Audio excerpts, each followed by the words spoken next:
اللہ ایک مثال بیان کرتا ہے کہ ایک شخص ہے جس میں کئی آدمی شریک ہیں مختلف مزاج کے، اور ایک آدمی پورے کا پورا ایک شخص کا غلام ہے۔ بھلا دونوں کی حالت برابر ہے؟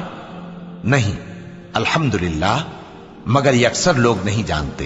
اے پیغمبر، تم بھی مرنے والے ہو اور یہ بھی مرنے والے ہیں، پھر تم سب قیامت کے دن اپنے پروردگار کے سامنے جھگڑو گے، پھر اس سے بڑھ کر ظالم کون جو اللہ پر جھوٹ بولے اور سچی بات جب اس کے پاس پہنچ جائے تو اسے جھٹلائے۔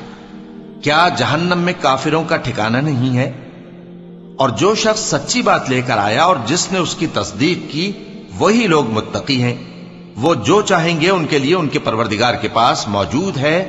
نیکوکاروں کا یہی بدلہ ہے، تاکہ اللہ ان سے برائیوں کو جو انہوں نے کی دور کر دے اور نیک کاموں کا جو وہ کرتے رہے ان کو بدلہ دے۔